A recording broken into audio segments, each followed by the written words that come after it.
We got a lot to do over the next 60 minutes.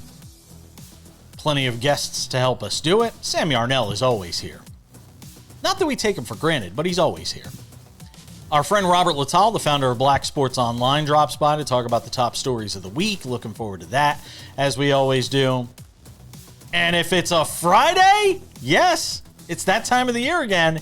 It's a NASCAR Friday. Tino Pattigno will be here. SiriusXM NASCAR Radio betting analyst. The Clash at Bowman Gray. It's an exhibition race. Doesn't count for anything other than maybe some money and pride and some fun. And I wonder if they're even going to have the race because of snow, but we'll get into all that later on with Tino Pattigno. Maybe they can put little snow plows on the front of the cars. There is that to talk about. I don't want to waste any time. I want to get to it right away.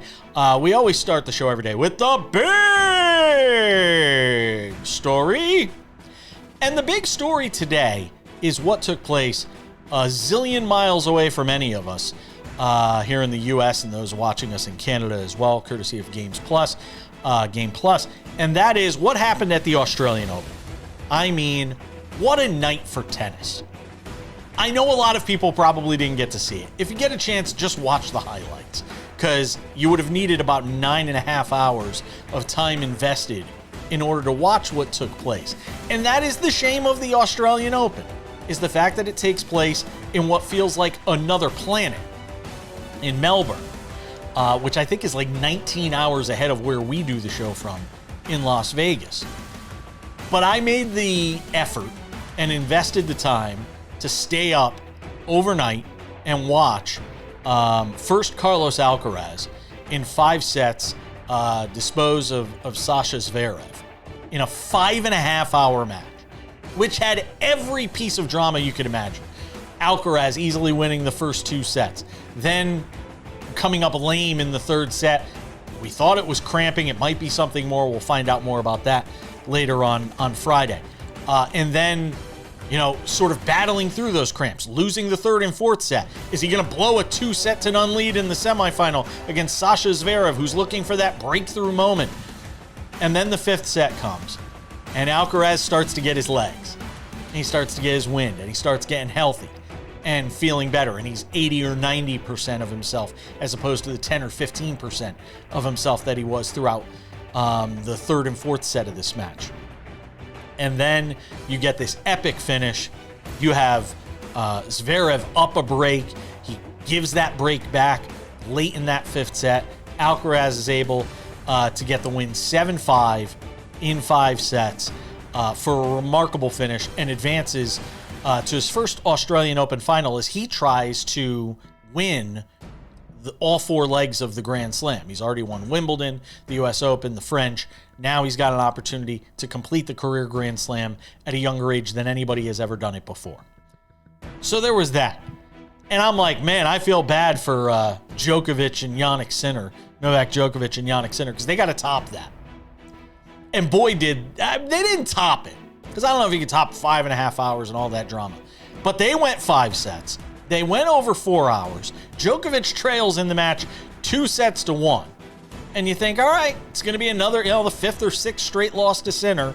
And this continuing theme of Novak Djokovic no longer being able to beat, not hang with. He can hang with Sinner and Alcaraz, but he can't beat those guys. And remember, this is an Alcaraz. This is a Djokovic, rather, that was basically on his way home through 2 sets against Lorenzo Musetti in the in the quarterfinals. He was on his way home. He even admitted it. He deserved to lose that match before Musetti gets hurt and has to pull out of the match after winning the first 2 sets. Djokovic was on his way home, only to come back in the semifinals against Sinner, who he hasn't been able to beat, who he was an enormous underdog against. And he wins in 5 sets at the age of 38, trying to win a 25th singles Grand Slam title. And the emotion from both these matches, from everybody involved with it, it just doesn't get any better. I've said this for years. Grand Slam tennis is about as, I know everybody likes to say the NHL Stanley Cup playoffs, the greatest drama on TV, of all the playoffs. No, I will still say for my money, And I'm not covering tennis, 36 weeks out of the year. But for 8 weeks out of the year, when you have these Grand Slams, I am as fully engrossed and engaged in it as anybody, because it is some of the best drama that you will get. And even though you had a chalky semifinal with the first, second, third, and fourth seed being your 4 semifinalists, you would typically say, oh, it's boring. No Cinderella story. No underdog story. No, you have one. And it's called the guy who has 24 Grand Slam singles titles in Novak Djokovic. The guy who was the villain for so many years. The guy who people went to Grand Slam matches just to see, is somebody going to beat him? I want to be there when Djokovic loses so I could cheer for the opponent. Now it's been flipped on its head. Now Djokovic is the guy that everybody is out there cheering for. Djokovic is the one that people want to see win, for the most part. In the early rounds, when he's the favorite, people will root for the underdog, and there's this good give and take between him and the crowd in those instances. But when it comes to facing Sinner, when it comes to facing Alcaraz, Djokovic is the underdog. He was an 8-1 underdog in that match against Sinner. You'll never get Novak Djokovic at that price, ever. And it tells you how dominant Sinner's been against him. But watching the love from the fans for Djokovic, who there have been things that went on in his career and the way he's carried himself and all the stuff around COVID and how all that went down, I was not a fan of. But from a pure, guy trying to get over the finish line one more time, you want a story to root for this weekend in sports? Go and watch 38 years old Novak Djokovic trying to beat Carlos Alcaraz, the young neophyte, if you will. Go and watch that this weekend. And if you're somebody who's a little older, you want somebody to root for this weekend? I'll root for Novak Djokovic. I want to see him win one more. Get to 25 at the age of 38, because I think it would be a phenomenal story. All right, we got a lot more to do on this Friday edition of the show.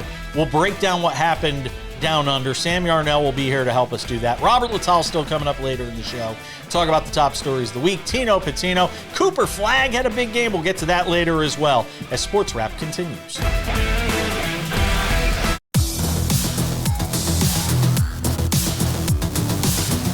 Welcome back to the show. Coming up in 10 minutes, our friend Robert Littal will be here. Founder of Black Sports Online, joins us every single Friday. Talk about the top stories of the week and more. But expanding upon part of what we talked about in the big story, and just an amazing night for tennis. It's a shame not a lot of people probably saw it, except me, who's blary-eyed because I was up all night watching the tennis, so you didn't have to. Sam Yarnell is with us. I actually flipped the script on the show, just a little behind the scenes sort of look at what was going on. We were going to talk about Cooper Flagg's amazing 49-point performance, and then these 2 semifinal matches, Sam simply stole the show. And I said, we cannot ignore this. We cannot push this to segment 6 just because it's tennis. What Novak Djokovic just did, as by the way, an 8-1 underdog. He went off at plus 810 in this match. He was not supposed to win, for those of you that don't know what that means. For him to go out down 2-1, rally, win this thing in 4 sets to advance to try and win his 25th Grand Slam. Sam, this is amazing stuff. I don't know if he'll finish the deal on Sunday against Carlos Alcaraz, where he is also an underdog at plus 235 right now, by the way, over on FanDuel. I don't even know if it matters if he finishes the deal on Sunday against Alcaraz. This was that amazing, Sam. Yeah, Jason, you're right. It doesn't matter whether or not he wins this whole thing. This is the story, right? And for a second, the bigger part of all of this is that this is exactly what tennis as a sport and the Australian Open as a tournament needed more than ever right now, like more than anything, more than you and I need air to breathe. You look back at the last 2 years of this tournament and it had been a snooze fest, right? 2 straight years. It was falling into irrelevancy, quite frankly, because because of, all of the things you just mentioned, the time of year it takes place, the fact that quite literally nobody watches it because of the time of day it takes place. The Australian Open was a dying, I don't know if I can say was, but is a dying tournament. And what we saw on Thursday morning was something that could revive it single-handedly. It was a night of tennis, and it wasn't just the Djokovic match, right? It was the Alcaraz-Zverev match as well. And yes, while what Novak did was amazing, quite frankly, I don't think anybody was shocked or would have expected anything from any other player besides Novak Djokovic. This is the guy in all of tennis history who would be one to do this. But yeah, at the end of the day, it was a historic night for the Australian Open and for tennis as a sport. It's one that should increase their popularity based on one night alone. I'll say this. And, I don't want to crush Zverev for losing a 5.5-hour marathon match against Alcaraz. But I'm going to crush Zverev for losing a 5.5-hour match. Because every time it felt like he had this match on his racket with a chance to do something, instead of trying to take it from Carlos Alcaraz, he was expecting Alcaraz to cave and give it to him. That's what it felt like throughout so much of that match. And I was so frustrated just screaming at the television going, be more aggressive on these points where Alcaraz is just out there dying. Sets 3 and 4 should not have gone to tiebreakers. And the fact of the matter is, if they don't go to tiebreakers, and Zverev wins those sets more convincingly, he may have more gas in the tank when he ran out of it, admitting he ran out of it, when he's up with a chance to serve for the match at 5-4 and chokes away his serve. He had a chance, and the fact of the matter is, he lost because he had no gas left in the tank because sets 3 and 4 were way more taxing on him than they should have been. There are a plethora of jokes I could sit here and make about Zverev and aggressiveness and losing, and I'll just leave those all to the masses. Yeah. But I'm never going to say that I'm going to be disappointed in this guy absolutely choking in a huge match. There are a bazillion comments that you've seen about the situation, right? Oh, it feels like being a Zverev fan at this point is just like being a Bills fan. He just keeps getting far and then losing when it really matters. But I'll say this. I mean, Sasha Zverev, you have to consider this being the end of your career. I'm sorry, you do. There's no other option at this point. You do the same thing over and over. Every time you do, you get dragged online because of your personal history. When do we call enough, Sasha Zverev? You've shown to everybody and yourself that you can't compete with the best of the best when push comes to shove. And I can only imagine that it does damage to your own personal mental health to see what goes up online every time you inevitably lose. All right, I got 2 things I want to get to. One, what do you make of the fact that the line, whereas Djokovic against Sinner was plus 810 going into that match, and he's only plus 265 going into Alcaraz? Is that a product of him beating Sinner the way he did? Or is it a product of they think he just matches up better with Alcaraz? It's what people in the industry would call an Alcaraz line, right? It's a line that they make because they know that, much like they thought with the Sinner match, they're just going to put up any number on Alcaraz to make people not bet it, and they'll take money the other way and play their game with that being the outcome. They're begging you to bet on Novak Djokovic in this match, and Jason, I'm not going to sit here and tell you it's a good bet. Yeah, I'm with you on that. One last thing that I want to say. We have all these conversations about why women don't play best of 5. I think at some point we almost need to have a conversation about why men do play best of 5. Because throughout this entire Australian Open, and every year in these Grand Slams for 2 weeks, I watch players drop out because of injuries. I watch players dying because of cramps. And I sit there and ask myself, it's funny, I never see women dying because of cramps. Never see women dying because of cramps in tennis matches. But I see it with men all the time in these best of fives, Sam. And it does make you wonder at some point, why are they playing best of five?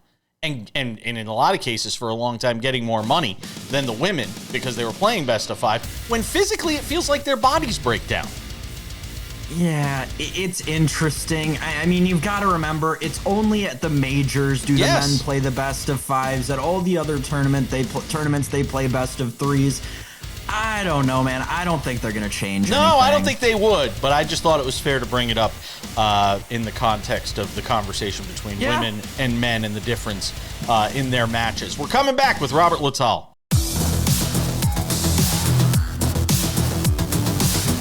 Welcome back to the show from that epic overnight of tennis that we just discussed to talking about everything with our friend Robert Littal, the founder of Black Sports Online, joins us on the show. Every single solitary Friday, we talk to him about the top stories of the week, and I am dying to get your thoughts, Mr. Littal, on a whole bunch of things, including what transpired with the Pro Football Hall of Fame. What was your reaction and sort of in the days after? You get to come on after a lot of it is played out, as opposed to the way most people who come on the show have to react almost in real time. Now that it's all played out over the course of a few days, how do you process Bill Belichick not getting in on the first ballot? Well, it has not been a good month for members of the sports media world. Let's put it like that. It's just, it's shown their pettiness, their vindictiveness, their high horsing. It's really shown why, and you know, you don't have to be in any profession. You're not going to be liked 100%. But it's really shown why people in general don't like the sports media. I mean, it should have been a no-brainer. But we've seen it in the past with players that should have been a no-brainer. I remember when Ichiro, somebody, you know, didn't vote for him just so he wouldn't get 100%. Same with Ken Griffey Jr. It's just a pettiness that's involved, and now everybody is trying to backtrack on it. I think what it shows you is that we really need to reevaluate, you know, who votes for these, you know, things, how they vote for them, and if the media is the right people that should, you know, be involved in enshrining, you know, these people in the Hall of Fame, which basically makes them immortal. Are the media really the right people for that? To me, it's about transparency. And I think what solves 90% of this problem is if people have to make their vote known. Because you've had two guys that have made their vote known out of this so far. One is Vahe Gregorian with the Kansas City Star, and somebody from Indianapolis who explained their reasoning behind not voting for Belichick. If everybody had to make their vote public, there's no doubt in my mind, Robert Littal, this would not be as big a problem. And that I think the media can be the fair arbiter of it, but you have to provide the transparency. And that, to me, is where sort of the rubber meets the road here. Yeah, well, it's two things. It reminds me of referees. You know, referees can make all these calls and do all of this stuff, and then they hide. You know, they don't have to talk, you know, to the... Normally, the media is doing the talking and not being talked to or talked about, or shouldn't be talked about, honestly. But this is a situation, like I said, where, you know, it should, you know, we've seen it with all pro, all star, you know, but, you know, Hall of Fame is on another level. Is that you're right. You know, you have to let people know, you know, why you're voting for. You should have to explain it. You're a writer. You're a media person, a TV person. You should, whatever you do for something that's important, there should be an explainer. Like, I read what the guy wrote, why. I didn't agree with it, but at least he explained why he felt the way that he felt. Even if people don't agree with it, at least that way you say it with your chest, and I think people will respect that, even if they don't agree with it. I've brought up the point, and I talked about this with Patrick McEnroe on the show this week, and I brought it up myself on the show. And then I was happy to see everybody else kind of piggyback off what I said, because I felt like I actually said it first, so I'm going to take a victory lap on it. The fact that we have too much access now as a sports media and sports viewing public. And I used the Coco Gauff incident this week as an opportunity to discuss that. You've got her smashing rackets in this, area that can't be seen by fans, who are in the stadium. We saw this with Arina Sabalenka last year, but it just goes to something, and it's not just tennis. Whether it's, and not so much in golf, but in the four major sports, we've got locker room access, we've got behind the scenes access, you've got, we got to see what the coaches say in the locker room with the game winning ball and swearing and cursing out the other opponent and all this stuff. At some point, it feels like there needs to be safe spaces out there. And I know this sounds kind of soft. You don't get safe spaces, but athletes should have somewhere where they know they can go, that some camera isn't rolling and some viral moment isn't going to pop up on the internet. The Coco Gauff thing, it seemed like a drone was following her, right? Around. Like it was like a secret military spy that was in there. Something back in the day, part of the mystique of the athlete or the entertainer was they were mysterious. Because you didn't know much about him. You got little. This is what makes Michael Jordan kind of mythical. You didn't really know what was going on with him. You heard whispers. He was at the casino at 2 a.m. But can you imagine Michael Jordan trying to go to Vegas or Atlantic City? He couldn't exist. Michael Jordan could not exist in the way he did today. It's actually one of the reasons I give LeBron a lot of credit. Because to be at the level that he's at with where we're at as a society and not really have any type of, big time scandal or anything, to me, that should be a part of his GOAT evidence if he's trying to debate it with someone. Yeah, I agree. I just think there needs to be more opportunities for athletes to go to places where they don't have to worry about some camera popping up or some, image of them. Coco Gauff had to sit there and explain in a press conference why she was smashing a racket in an area that should be private and kept away from public viewing. I don't know. It's just kind of. It should be that for everybody, honestly. I mean, we should be able to go to Starbucks and get a coffee without having to worry about a TikToker recording us in the background because, we got too much foam on our lip. Just like everyday life is being recorded now and nobody has any privacy anymore. That's kind of funny now that you talk about it, because there are a lot. You could extend this conversation into a lot of in a lot of ways, into a lot of areas of our everyday life. Because we live in a surveillance society, right? I mean, where you can't go anywhere and assume that you have a right to privacy. I mean, you certainly can't do it even in my apartment, because if you walk in, there's a camera that shoots you the moment you walk in the door. So heaven forbid if Google has, if Google ever gets access to my home camera and they start posting videos of me, I'm in trouble. Because 90% of the time, nobody wants to know this. I am not walking around with much clothing on around the Page estate. So I'm just saying, if Google, don't do anything stupid with my Google Nest camera that's here in the place. All right, we're going to continue with Robert Littal because there's some NBA stuff that I want to get to that took place this week. Obviously, with Giannis, a lot of talk about LeBron and whether it's his final year. We'll get to all of that as we continue on this Friday edition of Sports Wrap. Robert Littal is our guest on Fridays. Love to get his takes on the top stories of the week. We will continue to do that as we continue.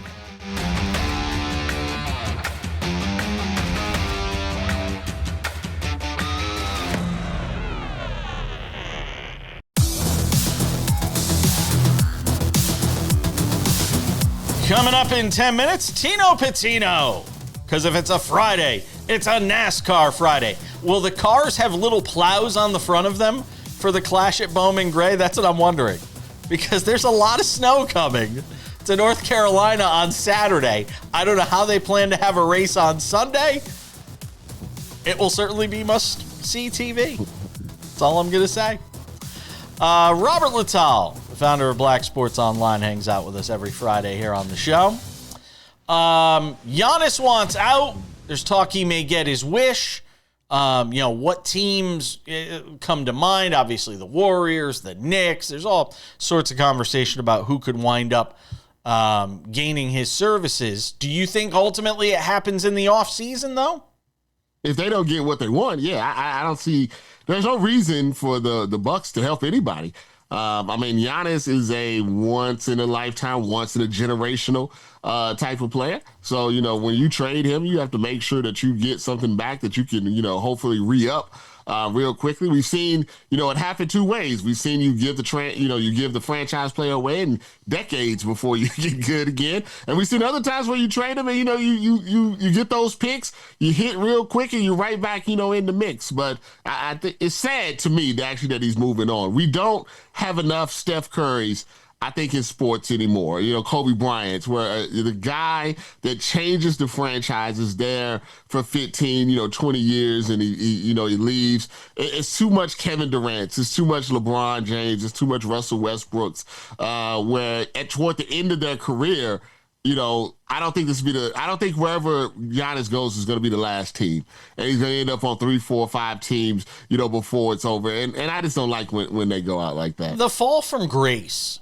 That's what I'm trying to figure out. How, just 2021.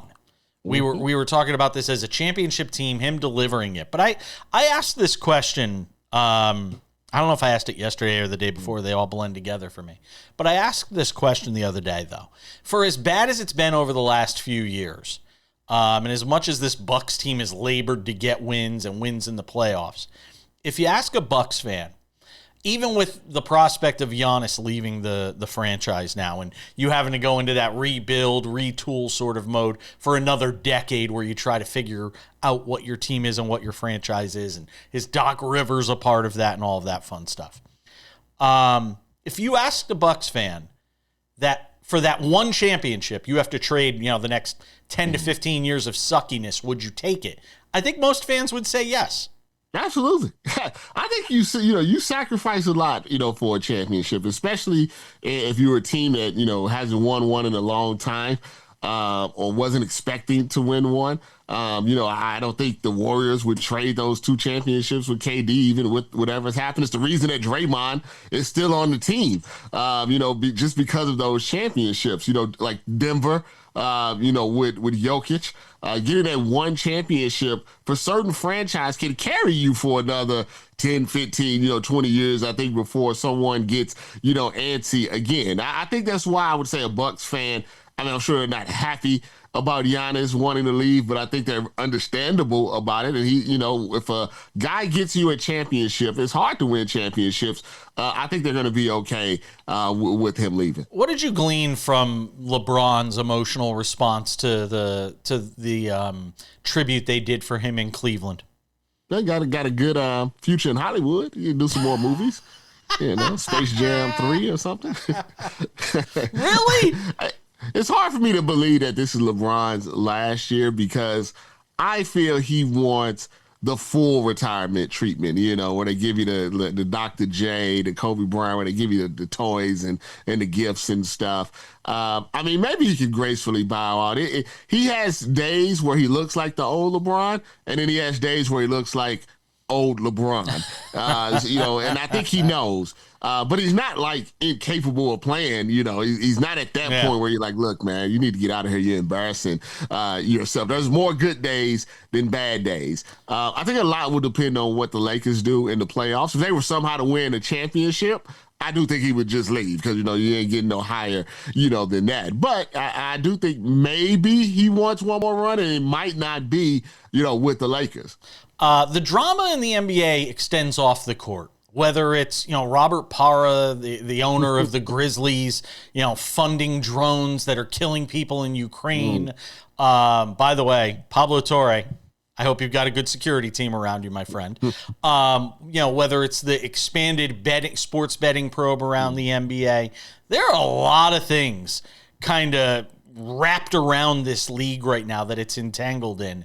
And it's remarkable to me that it continues to succeed and thrive in spite of that, or despite that. Well, it lets you know how our country is. We don't care. We say we care, but we don't really, care about that.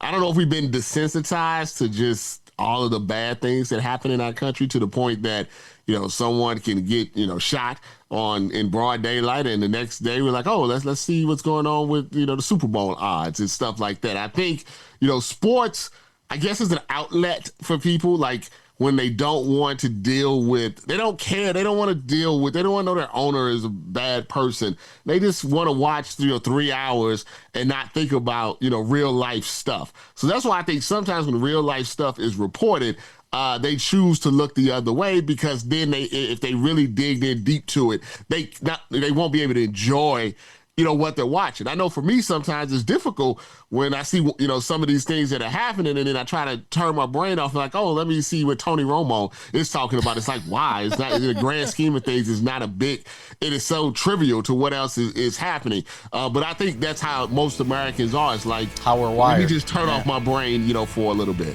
Yeah, I wish I had the ability to do that. You're going to be in Santa Clara next week, yes or no? I will. I will be live from Santa Clara. All right. Next Friday. Right. We'll get a spot that we can do it. Robert Littal, founder of Black Sports Online. Appreciate you, my friend. Be well. I'm going to Alcatraz. Love Alcatraz.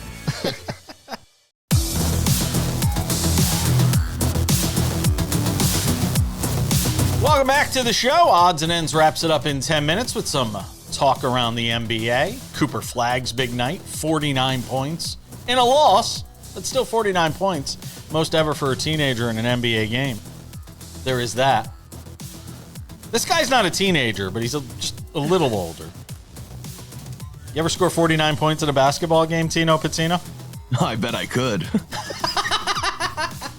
Tino Pattigno, our Sirius XM NASCAR Radio betting insider, our SportsWrap NASCAR betting insider and analyst on NASCAR, joins us for the first time in 2026. It feels like we just talked to you a couple of months ago, because we did when the NASCAR season was wrapping up. I see you're wearing your gold jacket. I'm wondering, does that come in a parka style? Because that's what they're going to need at the Clash at Bowman Gray this weekend, my friend.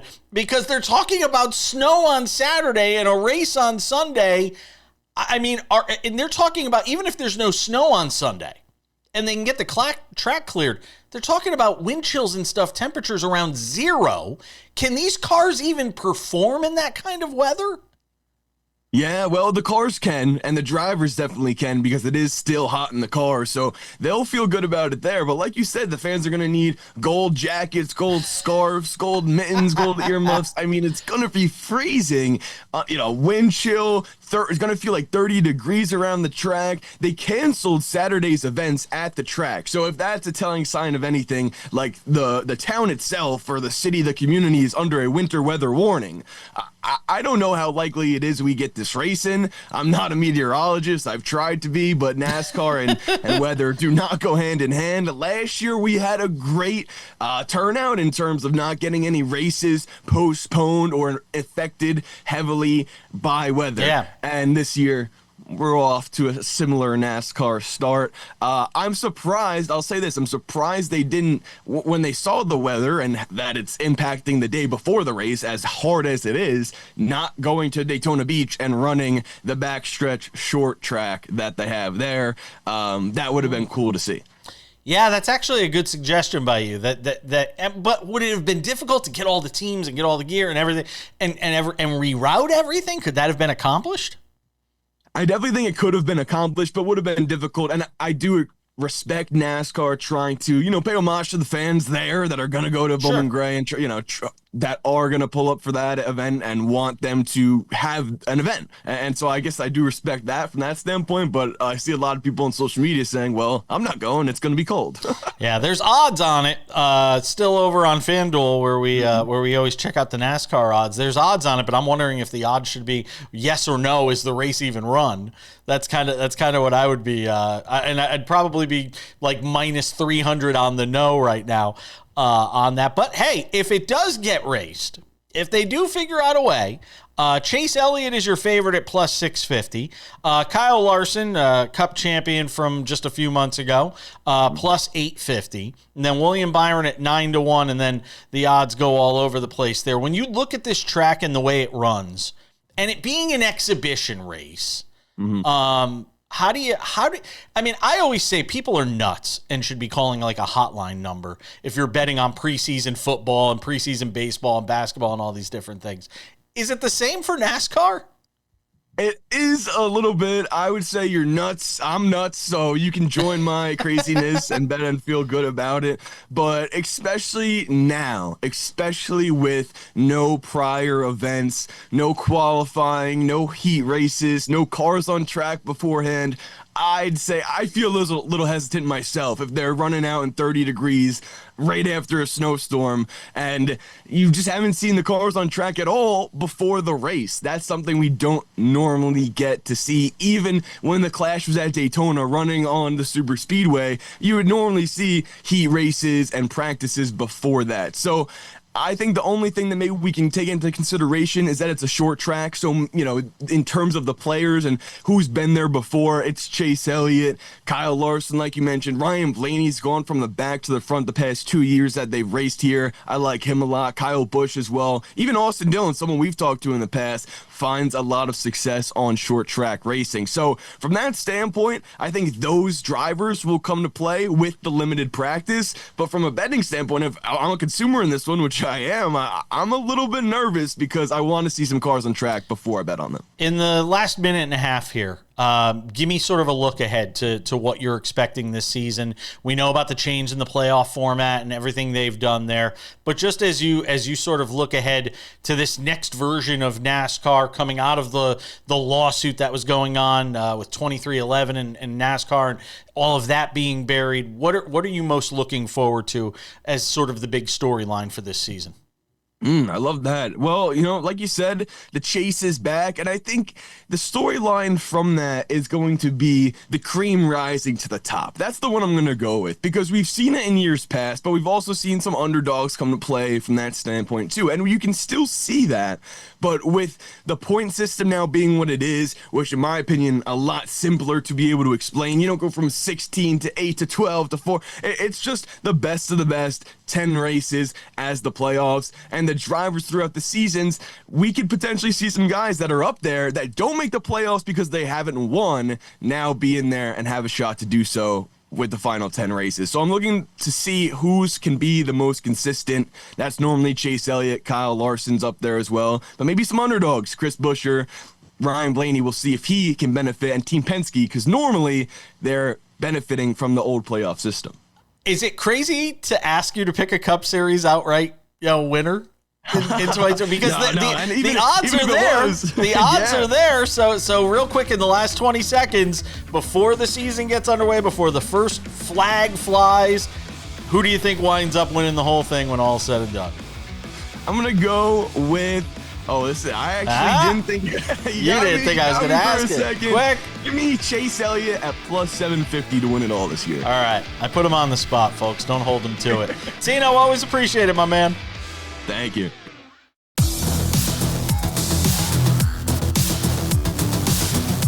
All right, just about time to put this baby in the books. Our wrap for the week. Don't forget, a couple of reminders. First of all, SportsWrap Weekend Edition. Just because we're not here Monday through Friday doesn't mean we're not around on the weekends. We take the best of everything we talked about during the week, wrap it up, put it in a nice package. It's called SportsWrap Weekends, available on many of these same affiliates. If not, check your local listing for time and schedule, as it might be on a different station in your market, maybe a sister station of the one you are watching. 30 minutes every weekend. We love you for watching it. Sports Wrap with Jason Page, the podcast, available on many of your favorite podcasting platforms. In fact, it's on all your favorite podcasting platforms. Spotify, Apple Podcasts, YouTube Podcasts, iHeartRadio, TuneIn, Odyssey, Amazon, you name it, we're on all of them. 45 minutes of crystal clear audio of myself, Sam Yarnell, the great guests on this show. We appreciate you subscribing to that. The Sports Wrap with Jason Page YouTube channel. Yes, we were on it even in the wee hours of the morning with Novak Djokovic and his remarkable win, Carlos Alcaraz doing what he does. All of it was on the Sports Wrap with Jason Page YouTube channel, which is the home for all things Sports Wrap. We have the TV version of the show there Monday through Friday, 45 minutes commercial-free, waiting there for you early every afternoon. Go and subscribe to our YouTube channel. And Sports Wrap Shorts, we had them for the tennis. throughout the overnight. Make sure to go and subscribe for SportsWrap Shorts, 1 to 3 minute long videos covering the top stories in sports, the top stories of the day. That available on our YouTube channel as well. Also available on our TikTok, SportsWrap Jason page, and on our Instagram, you got it, SportsWrap Jason page. And without any further delay, ladies and gentlemen, on this Friday, time for some odds and ends. Odds and ends, Sam Yarnell. What a night it was. Unfortunately, not the ending he was hoping for one Cooper Flagg, who goes for 49 points on 20 of 29 shooting in a loss. To the Charlotte Hornets, who continue to play better basketball, by the way, especially since the calendar flipped to 2026. Con Kneppel, not to be outdone, by the way, had, I think, 30-plus in that game as the Mavericks fall to the Hornets, Sam Yarnell. A record night for Flagg, the most points ever scored by a teenager in an NBA game. Yeah, I mean, great night out of Cooper. We're going to keep doing this, I don't know, once a month for the next 5 or so months, maybe. No, it's not going to be 5 months. It's going to be 4 months, and then they'll shut him down because he's not going to play the entirety of this season. At least I would guess not. Really? Jason, the Charlotte Hornets, not only have they been playing better basketball since the calendar turned over, for the last 2 weeks, the Charlotte Hornets have looked like one of the best teams in the National Basketball Association. They're racking up wins at this point. Wins over the Nuggets, right? Kept it close with teams like the Cavs and the Warriors. This is a beat the Magic, right? This is a Hornets team that it finally feels like they're finally starting to come together with the LaMelo Ball and the Con Kneppel addition into the Brandon Miller offense and the role players that they've got associated with that team. The Charlotte Hornets are playing incredible basketball right now. Yeah. And yeah, they were able to stave off a 49-point night from the most exciting, what are they calling him? The most exciting teenager the NBA's ever seen? Is that what I heard somewhere? I don't know. They could say whatever they want. Amazing that getting to do that against your former college roommate, even if it was just for 1 year. Pretty remarkable stuff. It's a shame, though, that it winds up all being in defeat because the Hornets wind up getting the win. I'm just saying. And it's got to be about this game. It's got to be tough to be Cooper Flagg and not being used to losing. I say this all the time about some of these star athletes who are stars in college and high school and never lose a game, and then go to the NBA and you're just getting mollywopped most nights, or in this case, scoring 49 and losing. Yes. This game should be, and how good it was, and Cooper having this incredible performance and the Hornets continuing to do what they do, needs to be an example to the NBA as to why they need to adopt flex scheduling. What were the primetime games last night, Jason? Oh, it was terrible. Was it the Bucks and the Wizards playing on primetime? Shout out to my Washington Wizards for getting a huge win over the Milwaukee Bucks, by the way. But, even as a Wizards fan, I am a basketball fan enough to say that in no world should that have been on primetime over Dallas and Charlotte last night. NBA, you need to adopt flex scheduling in the same way the NFL has it. Yeah, and there's been a number of those games in recent weeks. Brooks Koepka was the story, even though Justin Rose was the first-round leader out at the Farmers Insurance Open at Torrey Pines, Sam Yarnell. The story was Brooks Koepka making his return to the PGA Tour. He did it in one-over fashion and talked afterwards about the fact that he's got this, love again for golf. I don't know what to make of all of that, but good to see Brooks Koepka back out there. Yeah, I mean, you gotta love golf to be able to not withdraw after going +1 in your first round, first tournament back, tied for 101st going into the day two. I mean, good for Brooks. I have been open about how much I love Brooks Koepka on this very show. I'm happy he's back on the PGA Tour. But Jason, he did not look great yesterday. Maybe he does need to overhaul that bag and stop using the 3-iron from 2009. Well, shaking off some of the rust. He hadn't really played much competitive golf. And frankly, you could argue over the last 2 years he hadn't played much of competitive golf outside of the majors. They call him Major Brooks. Not sure how many more majors he has left, but you never know. It's golf. Get hot for 4 days. Could happen. It's going to do it for us. Wraps up this edition of Sports Wrap. We'll catch you back here on Monday or this weekend for Sports Wrap Weekend Edition. Thank you to Robert Littal. Thanks to you, Sam Yarnell, all of you at home for watching. I'm Jason Page. Bye-bye.